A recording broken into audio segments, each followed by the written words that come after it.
One, what's happening, YouTube? You back in the building with the original members of the Life Gang Avengers of Current Culture. It's me.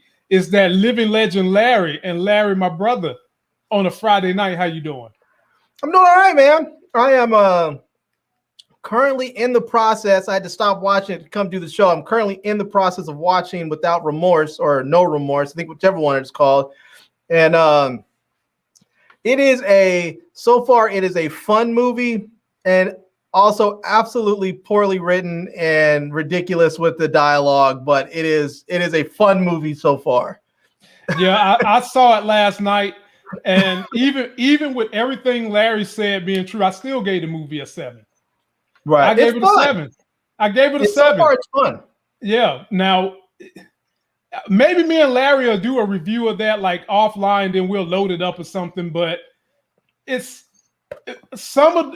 tried to steer you in a direction in that movie where you think one person is who he is, then he turns out not to be. And well, then hey, I haven't finished it yet. Oh yeah, yeah. Finished it yet. Yeah. Okay. Well, let me shut up, ladies and gentlemen. I'm not gonna ruin it for Larry, other than to say that little tease. But it's a decent movie. It's worth watching. So my people, we've got D Weave in the building, Key Malik in the building. What's up? Moochella is in the building. What's up? Can you guys all hit the thumbs up button for me? Mooch will be back with us on Monday. And the first your microphone's on the way too. Okay, yeah, Moochie, look out for that microphone that my brother's blessing you with to help you continue putting out that great content. Be sure to subscribe to Moochie's channel, my people. Link in the description. So, Larry, this weekend, we got episode 3, Godfather of Harlem. Let's take a look at the clip they just released.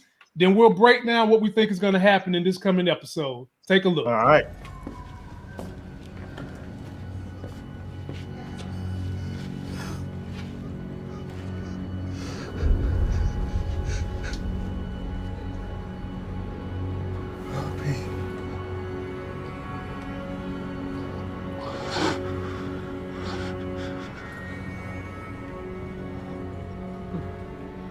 Get you out of here.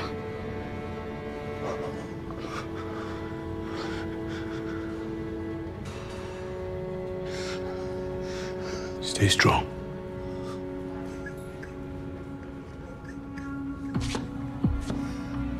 He needs medical attention. He's got a bandage. What is he being charged with? Resisting arrest. What was he arrested for? Inciting a riot. What does a shoe-shine man have to do with starting a riot? Grabbed an officer's baton. He's gonna die if he doesn't get help soon. And if he does, it's on you. What did you say? He dies. It's on you. Okay, please, let's go.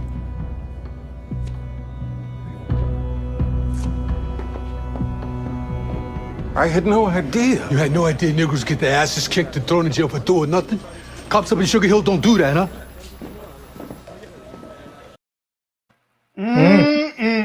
Larry, a lot of things never change, huh? This is the 60s. This is the shoe shine guy who was on the cover of last season's Godfather of Harlem with Bumpy. The shoe shine guy gets sadly beat by the police for no damn reason. They trying to say he grabbed a baton, that he about to die in jail. And then the cop is looking at Bumpy like, you N-word. You think you gonna talk to me like that? Larry, do you remember this era? Do you remember what really happened during this time when Bumpy was leading the protests because of what was going on? There was real police violence amongst African Americans in Harlem. Bumpy Johnson, the drug dealer, did lead a protest and got arrested. How do you think they're going to portray this on the TV show this Sunday? Hopefully well. I think it's, it's funny. You watch this and you think to yourself, wow, they're really hitting on these current events, things that are happening today. And you realize, no, things just never changed. Never changed. Like, it's not like they're trying to go back and integrate stuff that's happening today into the stories then. They just have to tell the stories as they were happening then because it's the same bull that's happening now. Right. So, but the sad thing is, Larry, there are still people that want to make America great again and take us back to an era like the 60s and 70s. Because it ain't enough racism for some people. Yeah, we're never going back. We're never going back because you have enough people now. Not that we didn't have people that had a lot to lose back then, but you have enough people now that have enough that they're like, nah, I'm not willing to go back. I'd rather fight and kill than be dragged back to that bullshit ass era. Not doing it. I may have to die, but I'm taking everybody that I can with me if I have to go. Right. I mean, I know these races have been trying to start a race war. I hope it doesn't ever happen, but black people aren't going back. Hispanic people aren't going back. Asian folks aren't going back. And are they trying to divide us? They try and create these divides and make it seem like black people and Asian people are separate, or black people and Hispanic people are separate. But ultimately, white men have positioned themselves against everyone. They have basically said, oh, we are the creme de la creme and everybody is beneath us. And what they've done is created enemies around them on all sides. So if they try and send people backwards, if they try and do that, they're going to find themselves not just with, they think they're going to start a race war with blacks and whites. They're going to find themselves in a war with blacks and whites and Hispanics and Asians and gay people and everyone else. They're going to find themselves at war with everyone because everyone's going to look at this and say, oh, okay, we see what's happening. They want to push this one group back. And if they do it to them, then we're next. And then the next group, and then the next group. And people are smart enough to recognize that. We've seen the history. People recognize it. They're not going to allow it to happen. And so I mean, I like the fact that he's going to be arrested in this protest. I'm glad to see we're going to get to check out Bumpy Johnson as an activist as well. Because, you know, the reality of it is people that are drug dealers in the community, they do sell drugs and they sell poison. Sometimes they kill people in the community, but they also are activists in a lot of ways. Oftentimes they are civil. They are community leaders. And that's one of the hard things that people have with drug dealers in the community is that they generate a lot of income and they generate jobs, and they also are activists to protect the community. Like that dude, he went in there, and if he didn't know Bumpy Johnson, he probably just would have sat there and they would have let him just bleed out until he died. But the fact that they know that he knows Bumpy Johnson is probably going to save his life, because someone's probably going to go and say, if we don't get this guy out of here, we're going to have a problem that we can't control because of who he's friends with. And you know, Bumpy's already taken out one of the PIs on the police force. It ain't like he ain't opposed to doing it again. Matter of fact, his daughter killed a policeman that tried to sneak in there and kill Bumpy last season. Right. So yeah, they ain't opposed to taking out the cops, especially when something like this happens. But there's someone else. That's part of the problem too, Lamont, is that when you have these cops that are so dirty, when the community has so little trust in the police because they're so dirty, it gives it presents the opportunity for criminals to step in and fill that role to say, we're here to protect you. Mm-hmm. We know you don't like all the stuff that we do, but we are the ones willing to step in and protect you. We see it not just in this country. We see it happen, you know, in all these other countries where you have warlords, where you have the military that comes in and brutalizes people and steals their property and their crops and everything else.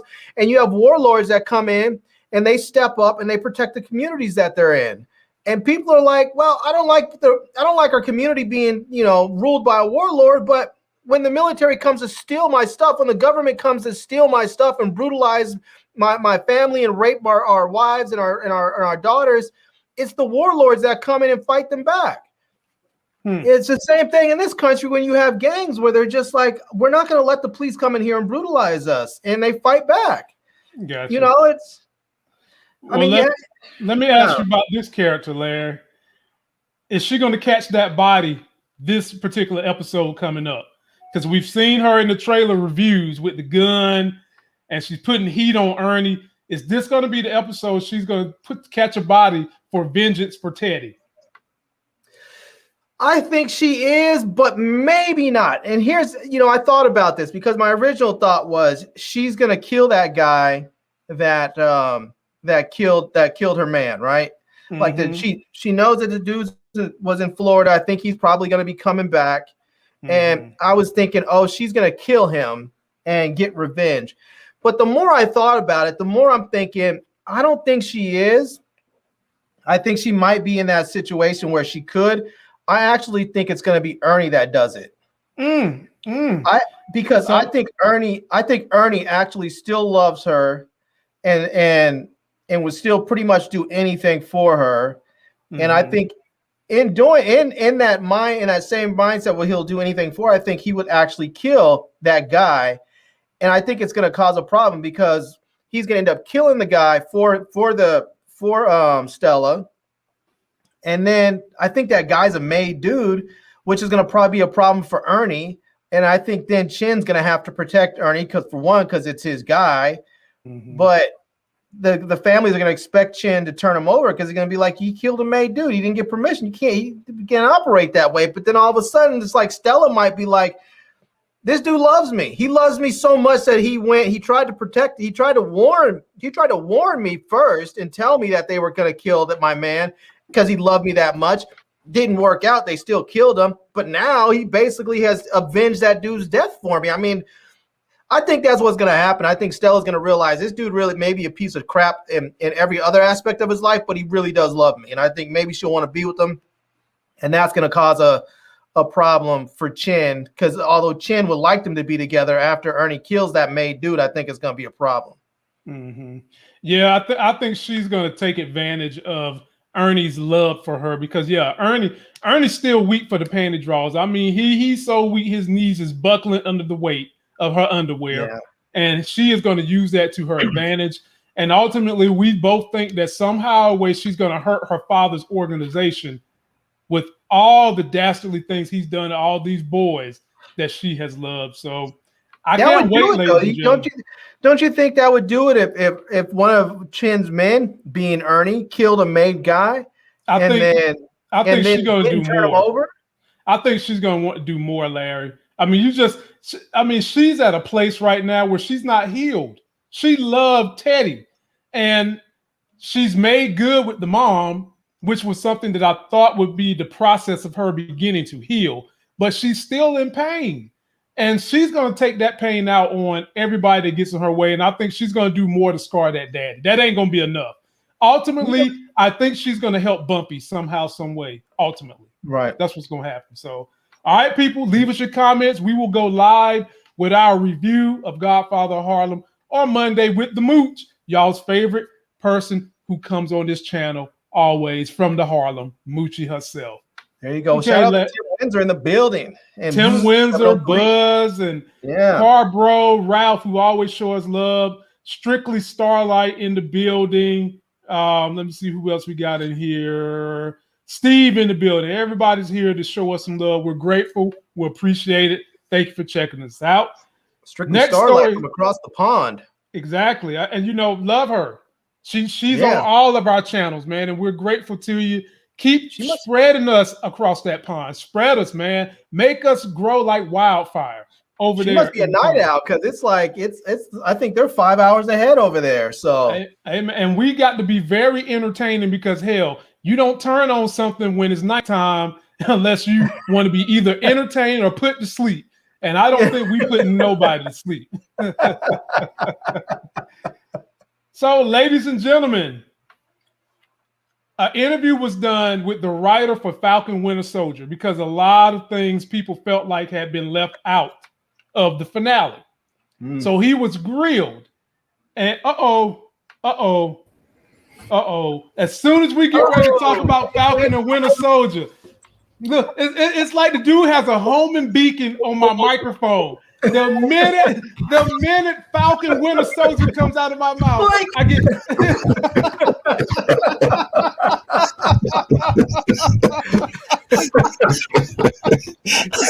Ladies and gentlemen, what's up, y'all? The good brother Brandon Avery is in the building to help us break Brandon down Keith Avery. Hey man, I'm not trying to seek him for anything. I ain't the government, so I wasn't going to say his whole name. Nothing like that. But Brandon, you got here just in time, my brother. The writer on Falcon Winter Soldier was interviewed about different things that people felt like he didn't put into the finale. And so to refresh people's memory of everything that happened, we're going to give them a clip, and then I'm going to read to you this interview and let you guys break it down. So sit back, relax, and enjoy. And while y'all relax, I'm going to grab my shield because I can't wait for that damn movie. I'm going to the movie theater with the shield.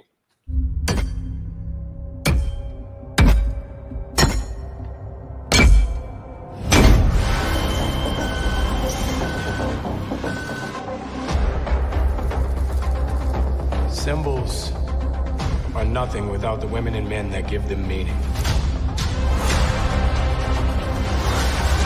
I am Captain America.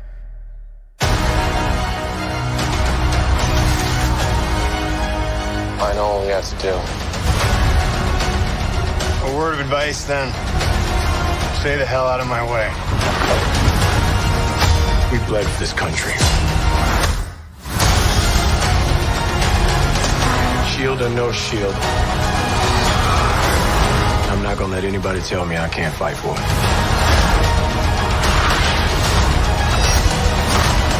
How's it gonna work? The price of freedom is high. It always has been. And it's a price I'm willing to pay. And if I'm the only one, then so be it. But I'm willing to bet I'm not. Did you write that down first? Is it off the top of your head? We even talk about what Malcolm Spellman said. We've got two wonderful super chats. First, my man Steve, who asked a wonderful question, and we're going to start the debate right there. I appreciate the $9.99, my brother. You know how we get down. We utilize that to network with other YouTubers and subscribers, help you guys build. And D Weave coming through with the $9.99. I appreciate that. I like it. I'm gonna come to you first with this question, super chat question. Let me get this started. I wanted to ask, which is better, the heart-shaped herb or the secret soldier serum? Good question. That's oh man, and so B. Avery, you go first. I have my suspicions about which one is better, but I have a definitive answer on this one. Oh God, here we go. I think I'm a bit biased, but I'm gonna go with the heart-shaped herb. Why? And you gotta explain why. Why the heart-shaped herb? I'll just say this one because I think it's more. I think it's more natural than a drug created in the lab. You know, that's really just all I got. You know, Okay. I mean, it's just a feeling I have that the super soldier serum was created in the lab, but the heart-shaped herb is an actual plant. That comes from the ground. So that's just where I'm at. And to support your theory, everybody can't eat the heart-shaped herb and reap the benefits of it. You have to be of the royal bloodline. That is true. To eat that herb and reap the benefits. Larry, what do you think? Yeah, I'm gonna say that it's the heart-shaped herb. I mean, for one, every time Black Panther and Cap fought in the comics, he whooped Cap's ass every time. So I'm just gonna go ahead and say it's stronger than that. And the super soldier serum that they have now is not as good or as pure as the one that Captain America took, even though he went through that whole process. The new ones just aren't as good, And so the herb is still the herb. It's just that much better. So okay, and you get access to the ancestors when you have the herb. Super soldier serum not giving you that. So, Steve, I'm going to counter their points and say I agree with everything they said, but I'm going to go to the serum. And the serum I'm talking about is specifically the one they gave to Steve Rogers. So I'm going to say that serum versus the heart-shaped herb. I'll go with the serum, and let me tell you why. We have seen that you can strip the power of the heart-shaped herb from the people that have ingested it if you have that elixir that the uncle was giving him. You cannot strip any of the super soldier serum from Steve Rogers. You can't strip it from him. However, of the two, the one that seems to be more potent is definitely the heart-shaped herb. But the issue is, if Steve Rogers was to ever get a hold of that serum that they pour in him before you have that battle for the crown, you could strip that person of the heart-shaped herb and defeat them. So if I had to pick one of those two, I would take Steve Rogers Super Serum. Well, do we know that? Do we know that definitively though that the super soldier serum can't be stripped because it's never been tried before? Exactly. Okay. See, so you just asked it. We don't know, but we do know for sure you can strip that heart-shaped herb. We do know that for sure. We don't know about the super serum because it hasn't happened, but we know for sure you can do it with a heart-shaped herb. Now, what if you are just a straight up G? So you're Killmonger, who's former military. You have the heart-shaped herb in you, and you go and you holler at the military folks, and you get the super soldier serum. So now you have the herb and the super soldier serum, and you're running through coursing through your veins all at the same time. You're just like straight overpowered right there. You probably blow up. Your head gonna blow off. I don't know, because I'm thinking that the heart-shaped herb will give you enough strength and protection that the super soldier serum won't jack you up. Well, Larry, go ahead and start writing the script. Make sure it's a good one. Just right. Robert T says, not Killmonger again. You mean again? You mean always? Shout out to my brother Buzz. And now we'll get back to the main subject. So B. Avery, let me show you what Malcolm Spellman said in an interview. This will be interesting. Take a look at this. They asked him this. Let's talk about the Bradleys, both Isaiah and Eli. First off, do you see any other one of them continuing to do more in the MCU? Also, a lot of people have wondered, did you ever think about doing flashbacks of Isaiah in his heyday, or could that be something we get in the future? Before I let y'all read his answer, B. Avery and Larry, did we not sit up here and say, we would have loved to see more of that? And we would love to have an Isaiah Bradley series. It can be a one-shot. It can be a one-shot series just showing how badass he was back in the day, ripping off Winter Soldier's arm. Did we not talk about that? Yep. Okay. This is what he had to say to rain on our parades. Boy, and when I say rain, I ain't talking about Ashanti. This is Malcolm Spellman's response. I mean, the problem with the flashbacks thing is that we felt like it would have detracted from the moment, because then it makes a lot more superhero why you know what I'm saying. And the way Carl Lumbly was able to deliver them scenes, no one wanted to tamper with the storytelling around that. It's like when someone's doing that powerful A job, you don't play with it. You don't try and get more out of it. You leave that alone. Totally disagree with that, fellas. And then as far as where they're going in the MCU, you know, I'm not going to talk about that. Not even for Shadow and Act, who produced this particular question. Now, before I get to the next one, I'll let you guys expand on that. So I'll come to you, Larry. How do you feel about Malcolm Spellman's response? Well, first I want to say shout out to Buzz 703 super chat. But I mean, I would be honest with you. I don't necessarily know if I wanted to see any flashbacks in the series. It would have been cool either way, but I would actually like to see a whole movie. I would like to see a whole movie with Isaiah Bradley during that time, just like a straight up go back to, I think he was supposed to be in the Korean War. That would have been dope if you got that whole story about I mean, this is how you can even set it up. You can set it up where you have like where they cut to the scene like at the end of Falcon and Winter Soldier where Sam had rolled him in the wheelchair into the museum, and you could just kind of fade it in from there where he's starting to reminisce and he goes into his head, and then we get a whole movie of his character of Isaiah Bradley and the whole super soldier program during that time with all these brothers and the ones that had fallen out, went crazy, and all the other issues they had. And you can end it with him basically just coming out of this dream, this sort of dreamscape, and right back to the museum. Could be dope. Okay. And you don't even have to do it as like a full. You don't even have to do it as like a full movie for thinking like, is this is going to go to the theaters? You can do a nice straight to TV movie that goes on Disney Plus. Gotcha. What you think, B. Avery? Well, first, hey everybody in the chat. Hello, Strictly Starlight. How you doing? It's funny because I know he made some comments, but I didn't really dive into them because I knew you were here today. And so you really just got my hopes up when you read the question, and then you knocked me back down when you gave his answer. I'm like, oh, snap. But at the same time, I kind of agree with Larry, especially at the very beginning of what he just said, because, I mean, it would have been cool either way if we did get a flashback in the show. I'm not tripping that we didn't. It would have been nice. It would have been a nice bonus, nice addition. But as long as we get something in the future, and, you know, I think the sky's the limit as far as that's concerned. People are salivating at the mouth of this character right now, especially Black people, to my understanding. So it wouldn't make any sense for them not to produce this, you know, for our entertainment, because, I mean, that's where the money resides right now. That's where the interest resides. And so, where the money resides. Where the money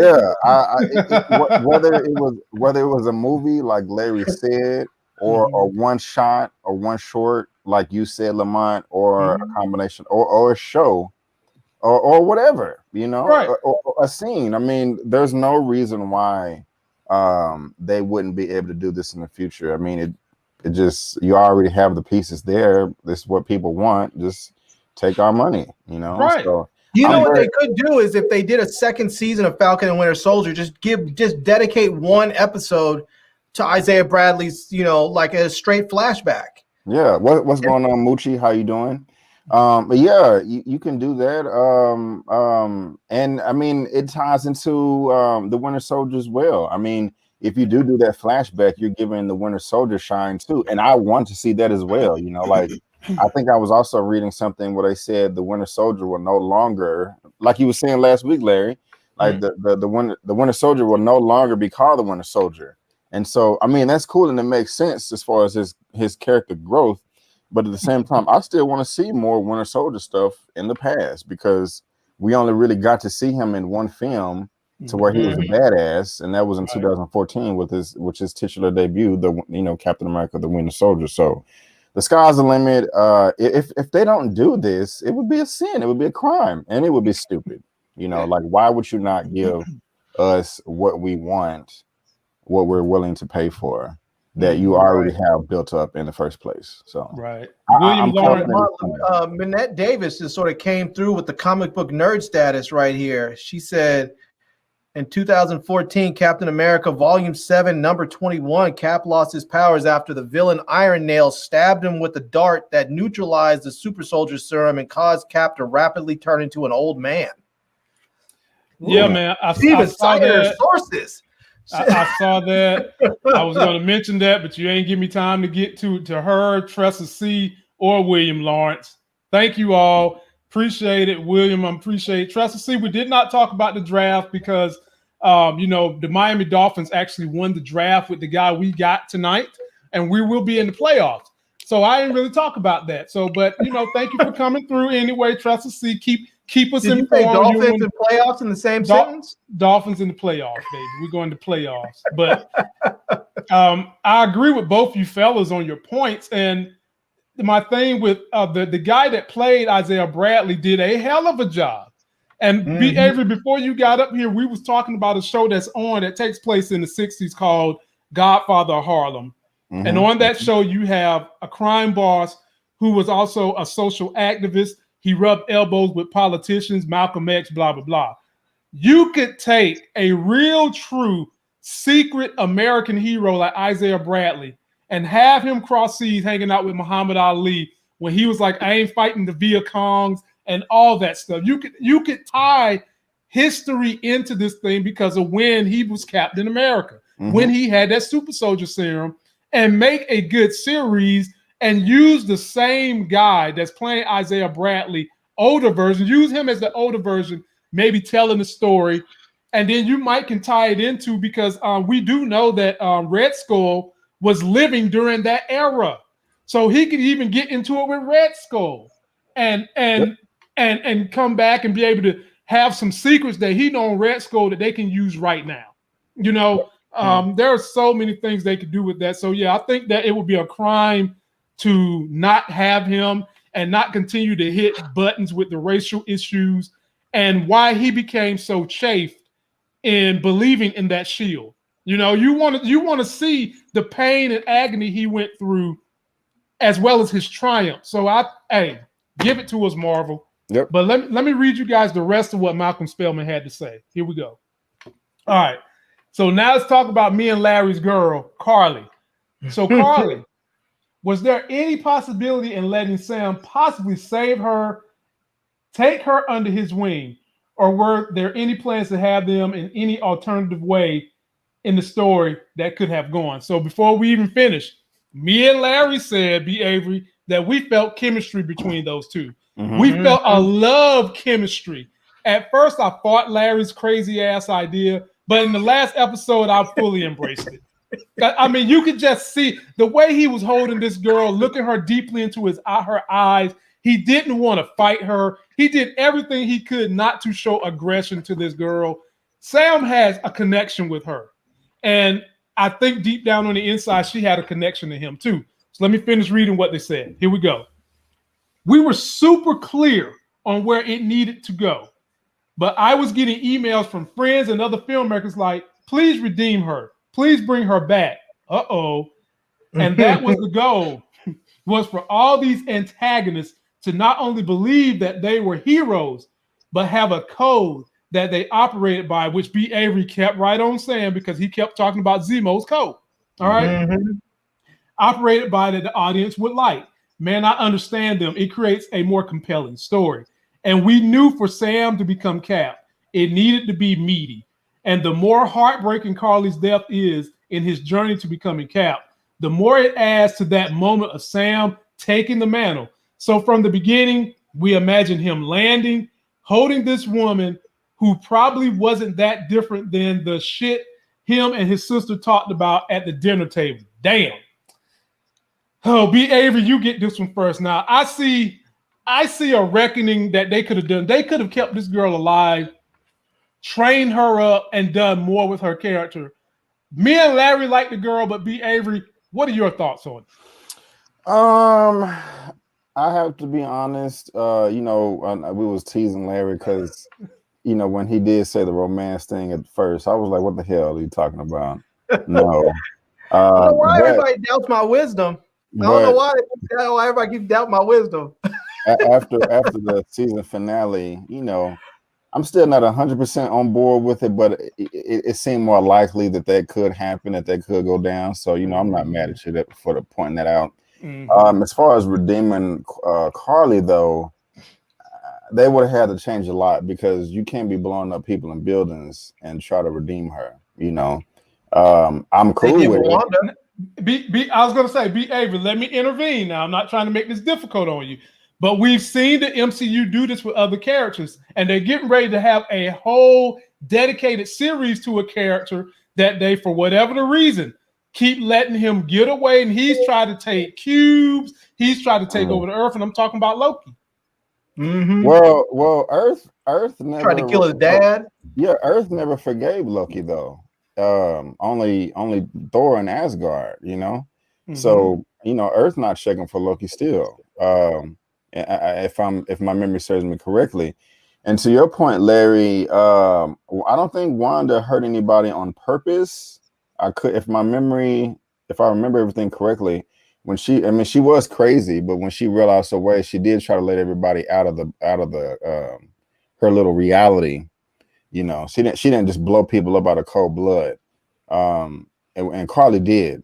And so I just don't know. I mean, even if they would have redeemed her after that would have been fine. However, I just don't see how they could have written that in for the rest of the MCU to accept that and for her to be buddy with Sam. I don't think Sam would let her off. I don't see how Sam can let her off the hook, and then keep her underground. Like, hey, let's be buddy, but we can't tell nobody. And I definitely don't see her out in the service like, yes, I'm a hero now. Sorry, guys. I don't see that. Well, all right, let me get a crack at this. I can tell you how. Wait a minute, Larry. I gotta let the dude say he's like can't see her out there on them streets being a hero. Wait a minute.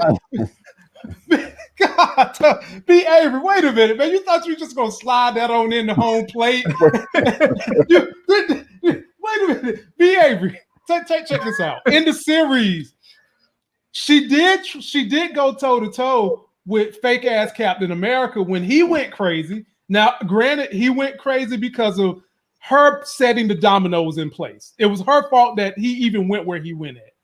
But they let him get redeemed after he killed someone in cold blood as Captain America. And so, having seen that in the same series, you don't think there was no way possible that they could redeem her and put her on the path to being a hero? It was a slightly different situation though, because you know he did murder that guy, but at the same time it was in the heat of the no, it wasn't in the heat of the battle. That was cold blood. That's Lamar. It was still, he's a white male, she's a black woman. It was still he killed the terrorist though. It just looks bad. He killed like Carly. Was he a terrorist? I'm sorry. Or was he a freedom? Was he a terrorist or was he a freedom fighter? To maybe half the population in the world. I know Sam gave the speech about the labels, but I mean they were affiliated with somebody blowing up people in buildings. You know, just because they was hanging on to supplies, they don't deserve to be blown up in a building. They deserve to get their ass whooped, but not blown up in a building. And he killed. I mean, yeah, he killed that person, or somebody affiliated with that. And so, you know, he was reprimanded. He just didn't go to jail. He lost all of his honor. So, I mean, to me, it's just a slightly different situation. But Lamont, who redeemed him though? Nobody redeemed him. Only he's on the path to redemption, I guess, where he's getting the opportunity to work with what's her name, and he's becoming U.S. agent, and that's a secret. That is a secret side offshoot organization that's not official. I mean, to my understanding, I guess the redemption is in the eyes of the viewers. I guess he's getting his opportunity to redeem himself in the eyes of the viewer. The rest of the world in his universe is not going to see it. Yeah. I mean, unless he like literally saves the world, like on some real Steve Rogers something, or somebody catches him on camera doing something really heroic, I don't see him coming back in the limelight. Okay. All right, Larry, take a bite at this apple, my brother. So this is how I think they could very easily redeem Carly, right? Is that we know that she got beat up, but when someone flew down and came with her in her arms, she was fully intact. It wasn't like the other dude who basically got his head cut off with the shield. So she's fully intact, and so I could very easily see a scene where we have Carter walking off of a plane, and behind her is Carly on a, and they ever hooked up to all kinds of stuff, because it turns out she's not actually dead. Like they may have thought she was dead, but because she has a super soldier serum, last with her heart rate at 1 beat every 3 something, because we've already seen that in some respect with Captain America when he was from the ice for decades. So we know that the super soldier serum can allow you to live under under very extreme circumstances where your heart rate is just very, very low. So it could very simply be that Sharon Carter gets Carly's body. We know they already have that connection together. We know they know each other. Sharon didn't want Carly to live because it would have outed her as the power broker. So you save her life, indebted to you again. And it could work out where you could redeem Carly, because if she works for Sharon, power broker, and then it turns out that Sharon actually works for Nick Fury, we've now put Carly on.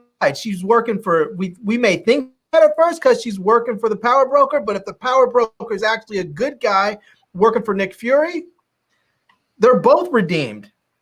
And it's not that far of a stretch to think that it could happen. I mean, that's what Sharon Carter does. She grabs people and she molds them to what she wants to do. She gets people to do what she wants to do. She has access to the best technology, whether it be medical technology or, with like the super soldier serum and all the other stuff, or whether it be weapons or whatever. She has the best access to everything. And so I could very easily see where she gets a hold of Carter. Uh-oh. Did the internet rob him? I think the internet robbed him. Okay. Ladies and gentlemen, internet? the internet is Am I trying back? to rob us of Larry. You back? He's back. He's back. So, anyways, I think I could very easily see where they could do something like that, where they can bring Sharon Carter in and have her take Carly, get her patched up, and then have her go back to work for her, and they end up all working for Nick Fury and being redeemed that way.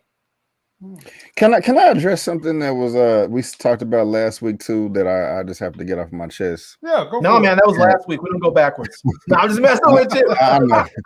I don't know if Sharon is in the chat or whatever, but I just have to go on the record and say, because she was saying that you guys act like Carly does not have a right to be upset, and you need to admit that I'm right. That was not my argument, ma'am, and people. Because I watched the replay, so I just got to clear that up. I didn't address it. Of course, Carly had not Carly, but Sharon has a right to be upset. Of course, if her country betrays her. My argument was that the transition there did not make sense to me because she still could have called Steve, Sam, Bucky, somebody during that time if she was locked out. So during those 5, 6, however many years, I don't understand why she just didn't pick up the phone and be like, hey, I can't get back in the country. You know, can you please help me out? Because if she's mad at the country for betraying her, she needs to be mad at the Avengers as well. You know, you can't, that wouldn't make sense to why she's mad at one group and not the other. So what was Sam going to do? Sam couldn't even get a home loan. He was supposed to get her hooked back up. And B. Avery. That's my point, though. But and B. Avery, who had your back every tongue lashing step of that tirade they tried to throw on you? I did, because I completely agreed with you, my brother. Thank you. I completely agree. Like, I'm the one that said she ain't got a phone. That's you know what I'm saying? You know what I'm saying? Like, these women out here on these streets be talking about they like you or you like them, whatever. You text them 3-4 times and you don't get nothing back. Okay. You need something for them. You text somebody. Hell, you know good and damn well these folks is somewhere fighting against a universal threat. Right. You think that they sitting around actually thinking, oh, where's little Sharon Carter? Oh, you know, you gave me that sensual kiss, Steve Rogers. Yeah. But I'm out here trying to save the world from something that is so strong. He broke my damn Wakandan shield. You know? Okay. Right. You know what I'm saying? And after the smoke clears, I might need to get some R&R. So if you need something, you got everybody's number. You got Nick Fury. You got you've got Steve. You got Iron Man. You got Pepper's phone number, for crying out loud. Damn it! You can call Pepper. She ain't like she was doing too much other than the funeral. Hell, you even got Anita Hill's number. Yeah. Come on, Sharon. I still think that Sharon's working with Nick Fury. I don't think she's a bad guy. I don't. Well, B.A.B., do you think that? I mean, Larry, it seems like they're trying to swing her, position her as a little worse than an anti-hero. It seems like they're positioning her a little bit more devious, more dirty, more grimy than that. Let me point something out. That scene, I'll tell you one of the reasons why I think that she's working with Nick Fury, because Nick Fury supposedly is on the moon with the Skrulls, right? Mm-hmm. And if you remember that scene where Sharon Carter rolls up behind Bucky and she has that face on and she just kind of pulls it off, that seems like Skrull technology. Like, Skrulls can do it on their own because that's what they do. That's what's in their DNA. But it seems like that's technology that they could give to humans to say, here's a little bit of what we can do, you know? And so it seems like that, it just seemed like that would be Skrull technology that had to be able to have that face that you can just transform and just pull off like that. And where would she get Skrull technology from? Nick Fury. You remember Black Widow had that? Yeah, Black Widow got it. Soldier. And Black Widow got the technology already before they even introduced the Skrulls. Where'd she get it? Yeah, but no, the Skrulls were already introduced then. No, I guess if you go, I get what you're saying. I get what you, I get what you're saying. You're going backwards, So I don't know, man. We'll see about that one. Yeah. So, B. Avery, you've already released your review of Without Remorse. You've already released that. Now, Larry hasn't seen all the movie yet, so I don't want to spoil it for him. But give a rating for the movie from 0 being absolute dumpster fire, don't even put it on Sesame Street, to 10 being the greatest thing since men found themselves stuck in the orgy. Where would you rate it? He said stuck in the orgy. I gave it a 7. That's what I gave it. Yeah, that's what I gave it. I may want to lower it, but if I do, it won't be lower than a 6. Me too. Yeah. And Larry made a great point. Larry, tell him what you said about the script. Oh, I thought that the dialogue is terrible. Yeah, the dialogue is so far is terrible. It's a lot of really cheesy lines, and this there's a bunch. There seems like there's a number of lines that are designed for them to pull them out and make them little like short clips that they can put out for promotions. Just like the contract is broken, and it's just like, come on, Larry, that is a great point. That is a great point. I mean, that's a perfect line to pull out and make a little clip that you can post on the internet that's going to be 15 or 20 seconds, but it's just so stupid. You hit the nail on the head with that one. Because I think it was one point where Jodie Turner-Smith's character was like, why is it that every time there's a miss, you're in the middle of this shit? Yes. My wife even mentioned something about, she was like, what is this saying they keep using about you're living messy or something? He was like, there's not even a saying. It's like they're trying to make something new. And it's just, I mean, we all know Michael B. Jordan can act. And I feel like they really directed him poorly in this, like where they have him overacting in his scenes. And the woman, I forgot the woman's name that's playing his co-star. Jodie Turner-Smith. But Jodie what's her name again? Jodie Turner-Smith. Jodie. I don't like her for this. They kind of always have her sort of with her face sort of clenched up, like they're trying to make her look hard. And every time she opens her mouth, she seems like she's so gentle. She seems like she's such a gentle soul. So and I'm just like, But Larry, that's how they want her, Larry. They want her to look tough, but really be soft. I just don't like her for this role. I mean, I've seen her in other movies where she's sort of like, there was a movie I saw where she played a dirty cop. And I thought she was great in that. But this one, she was. I'm not really feeling. Somebody said Queen and Slim. Yeah, Queen and Slim. She was good in that as well. I better than that for me. I didn't like her character in that, but the acting was better. The acting was great. Yeah. So would you have liked to have had one of the Wakandan ladies play her role in place of this? Like a Koye or somebody? Would it have been better? I mean, they could have. I'm not sure who would have taken her place in this role, but I think somebody else probably should have. Maybe maybe what's her name? Denaya. What's her name from Walking Dead and Black Panther? She probably could have played this role. I'm not sure she would have wanted to, but okay. Well, ladies and gentlemen, go ahead, she's married to Joshua Jackson, the Mighty Ducks guy, right? Who? Jodie Turner-Smith.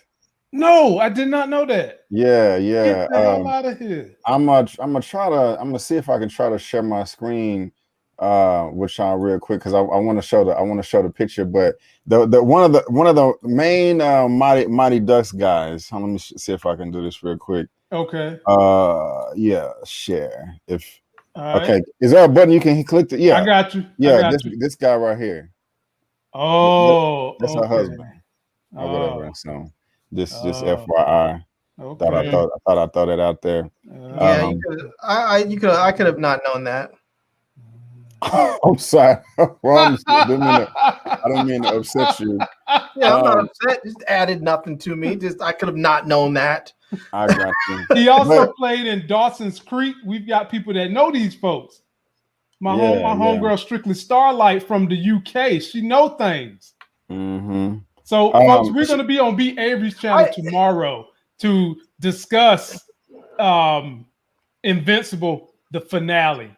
Whew. You be Avery, just so we're clear, if I'm and I don't want people thinking I'm being bigoted or anything. It's not that I actually already knew that her husband was white, and I think the reason why I say I didn't need to know that or see that is because if I'm not mistaken, she made some derogatory statements about black people a while back, and that just really bothers me. I really hate it when people go out there and get married to white folks and start talking bad about black folks as if white folks are better and somehow they're so much better than the rest of us that they couldn't imagine being with us. They had to go find themselves a white person because they're so much better than us. It's just asinine. It's one of those things where, you know, you sort of take the lowest common, you know, the lowest element of a group and try and associate that behavior with the entire group. And then you dog out the group, and in dogging out your own group, you lower yourself to a point that you have become the lowest common denominator as well. And it frustrates me to no end. It's like, if you don't have anything to say about your own people, that is, I mean, first of all, if you have something to say negative, make it truthful and make it genuine. If you're just talking shit because you are a self-hater, a white supremacist in some sense, just keep that to yourself. Yeah, I was gonna say, I know she did make some comments though. I don't remember what they were exactly. I remember them being more ignorant than derogatory towards black people, but I could be incorrect, or I could have missed something. But just in general though, I agree with everything that you said.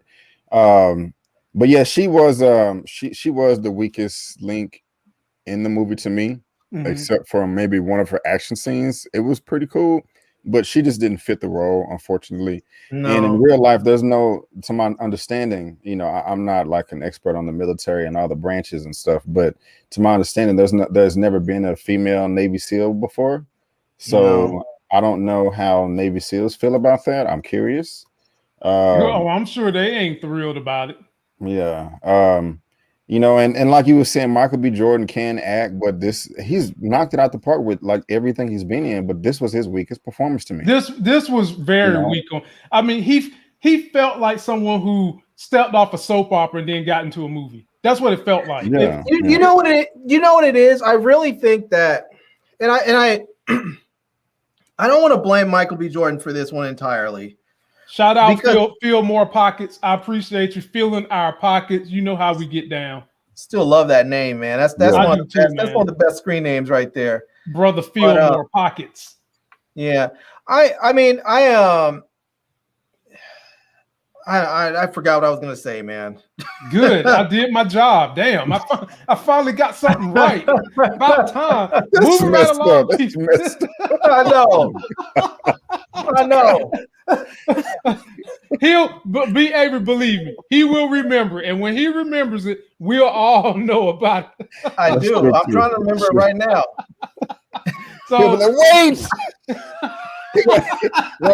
Lamont gonna be like, guys, thank you so much for tuning in for the show. I'll see you next time. Wait. I'm gonna do like the Apple keynotes. One more thing. Yeah, you got this guy pegged, B. Avery. You got this guy. But B. Avery, before we move, what time is your show getting kicked off for those that want to come check us out, talk about Invincible, talk about Mortal Kombat tomorrow? What time are you getting kicked off? You know, it'll be sometime in the evening. I just don't know, to be honest with you. I'm sorry. I'll try to let y'all know in some form so y'all can get a heads up. But I just don't know. I was supposed to watch Invincible like right when it came out, but I was just so tired and I fell asleep. Right. I didn't end up watching it until 8 this morning, or like right before I had to go to work. Or clock in to work, because I work here on the same desk. I work from home, so I've only been able to see it once, and I just didn't have time to see it again and prepare for work. I mean, prepared all the images. It was so good though. Huh? Yeah, it was dope. It was dope. So I want to see it at least twice before we get into the nitty gritty. So it'll be sometime. It won't be before 5 o'clock. It won't even be before 6. It'll be sometime between 6 and 9 p.m. tomorrow Okay. sometime. So Yep, we'll be popping in there. Now, ladies and gentlemen, this is the last thing I got for y'all. So trailer review. Oh, wait.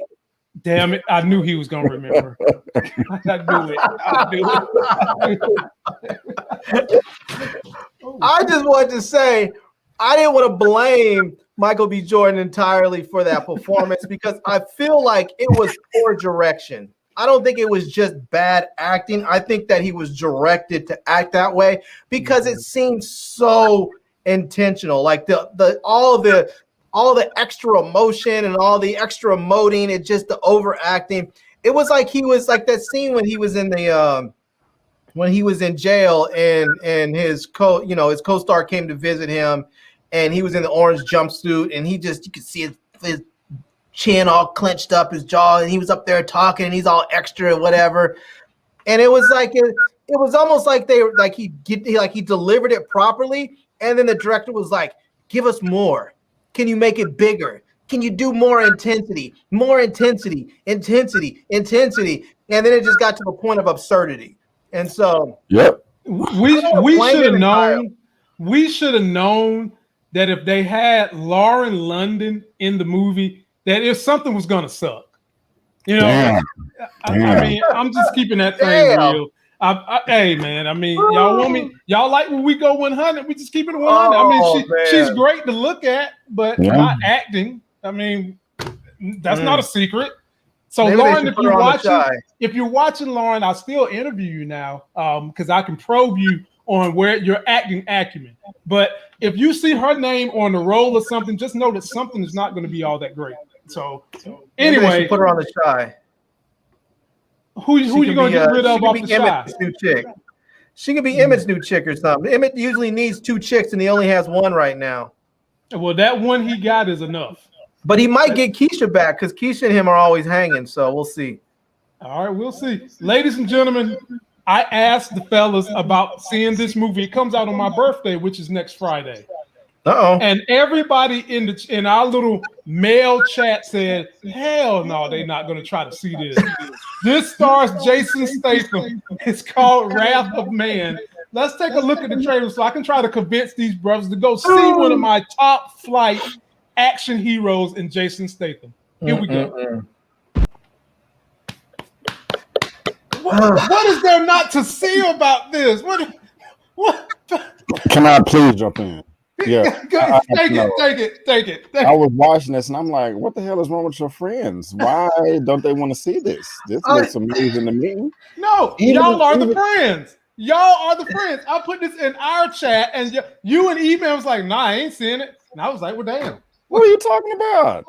And maybe it was Larry. Maybe it was Larry, but y'all was like, I'm watching that. That looks legit. That looks good as hell. I love Jason Statham. Yes. I even like the first Crank movie. You know, me too. Not the second one, but the first one. The second one was just a little bit too crazy. Yeah, they just got stupid on that one, man. Like.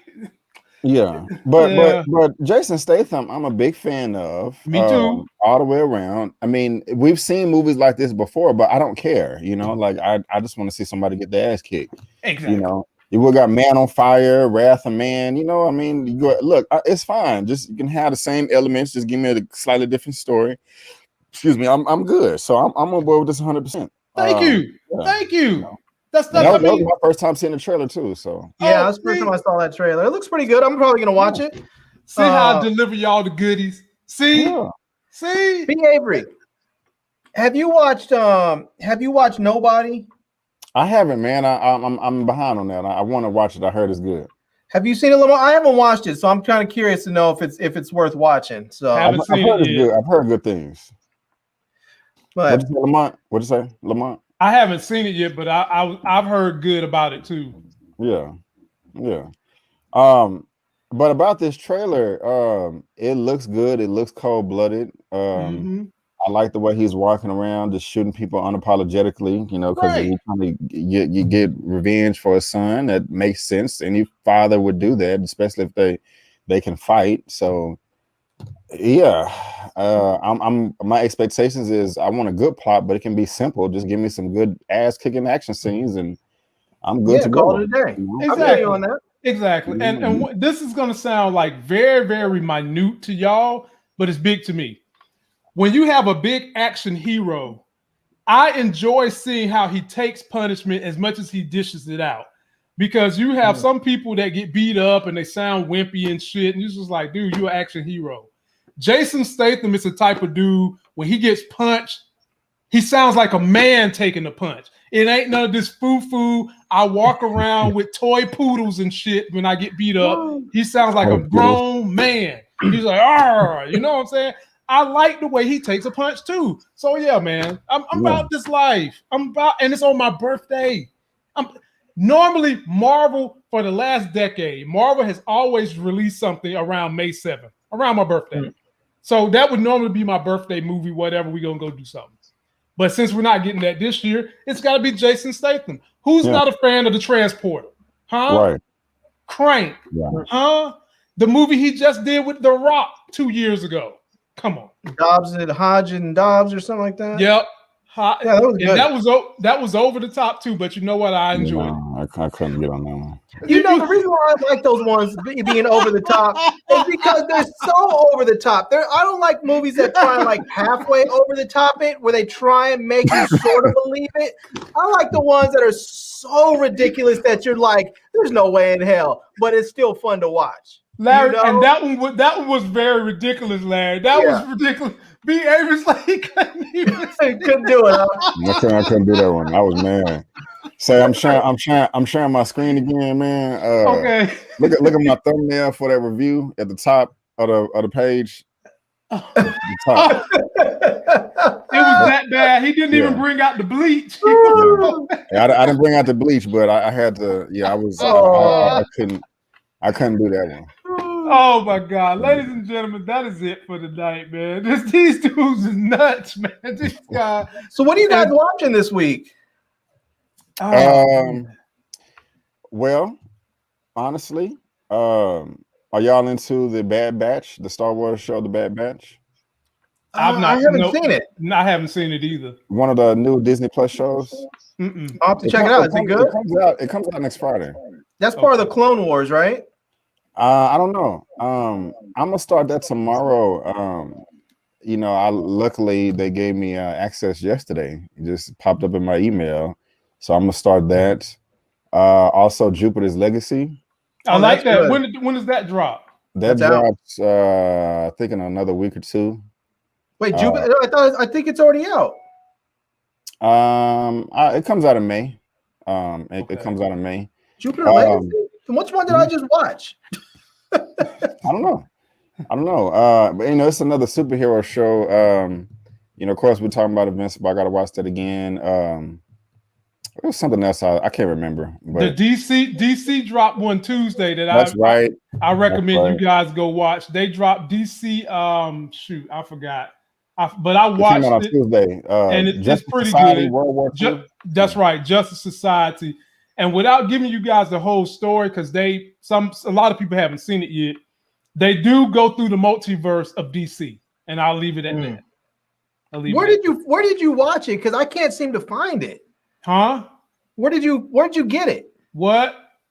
Never mind.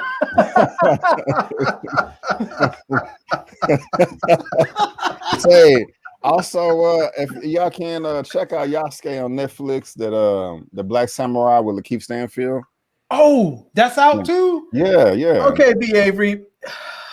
I watched this, right? And I was enjoying it for the most part. Okay. But I'll be honest with you, I really just started getting turned off by the whole sort of I don't want to say magic Negro, but in some of that, it was sort of like the whole Man on Fire. I love Denzel's performance in Man on Fire, but I just get so tired of that whole thing about the black guy's got to go out there and risk it all and give up his life and all that so that he can save this white girl. And I ain't mad at you. I just get so frustrated with that storyline, and I started feeling that same way here. And I was enjoying it at first, and then by the time I got to like episode 4, I was starting to get turned off. And then I pushed through episode 5, and when 6 came on, I fell asleep doing it, and I haven't gone back to it yet. But now I feel like because I'm so deep into it, I should just finish it. So, but I was liking it for the most part. I just wish some of those storylines were a little bit different. There were some problematic lines in there. Like I think you had mentioned it before about them washing him and saying, why is the dirt not coming off? And just, he did say that. I mean, come on. Golly. Do better. I bought into that because it was in the 1500s, you know. And where did the robot come from? Yeah, well, I'm not. Hey, yeah, that's legitimate. I mean, it was not only the robot, but it had like the name of a corporation on there. I was like, they had corporations in the 1500s. Yeah, I can't argue with that, sir. I can't. So you know that's fair. There were some issues. It was, don't get me wrong. It was definitely fun, and I enjoyed Lakeith Stanfield's performance for the most part. I wanted a little bit more. I wanted a little bit more personality out of his character, though. And I understand that he was supposed to be sort of this dry, sort of I don't want anything to do with anybody type dude, but I kind of wanted a little bit more personality out of his character. And I don't think it was Lakeith Stanfield's fault. I think it was just the way that it was written, you know. And I guess part of it because part of the way when I felt that way is because when I started watching it, immediately I was like, I wanted Afro Samurai to pop out at some point, you know. And that whole show was nothing but big personalities, and this one was much more subdued. But I don't know, it was all right. It was Shout out to Minette Davis, who's dropped us the $10 and says she enjoyed the fellas tonight. Continue the great content. And we're thankful for your great super chat. Continue the great super chats and following us and sharing our content, because Larry really loves when people come through with a wonderful profile picture. And I do. That's the best blessing you could have gave us. Hair done, nails done, necklace done, everything is done. And we greatly appreciate you dropping us that super chat. But you can follow us tomorrow. Whenever B. Avery go on, just kind of be looking around after 7 o'clock. He will go up there and we'll dirty up his channel. And Sunday, B. Avery? I'm sorry? You going live tomorrow and Sunday? Yes, sir. All right. Yes, well, there you have it. I just hit 30K subs as well. So congratulations. All right. Congratulations, man. Y'all keep pushing this brother. Keep pushing him. Keep pushing Larry. Keep pushing Sharonda. Keep pushing E-Man. Keep pushing the Mooch. Keep pushing Nita the Diva. Keep pushing Jay Moore. Help all of us young Black YouTubers keep making content. And for those of y'all that want to know what's up with the baby, me and my wife are going to start putting out weekly baby vlogs, because Elle is fully walking now. She's coming, getting on this damn shield, asking me to spin her around every day like she's a little ballerina. And I know some of y'all want to see Daddy play with his daughter, and you'll get a chance to see that. So be on the lookout, man, for my little overlord. My goodness. Right. Oh, I was gonna say, if you guys haven't checked out Shadow and Bone, check them out. I know why you laughing, B. Avery. Sorry, man. I'm done. I'm saying nothing else. I thought you was trolling us at first. I didn't know you were serious. I thought you was trolling. No, man. He's serious, man. But ladies and gentlemen, we're getting out of here before he says something else. I was trying to remember the show that I was watching, because you said Jupiter Legacy, and I thought that I was like, I watched that. Then I was like, no, what did I watch? But it didn't come out, and I watched Shadow and Bone. So that's all I'm saying. Check out Shadow and Bone. If you guys want to hear more of Larry not letting people go attend to their children and not get a word in, come to B. Avery's channel tomorrow, and we'll see you then. Peace.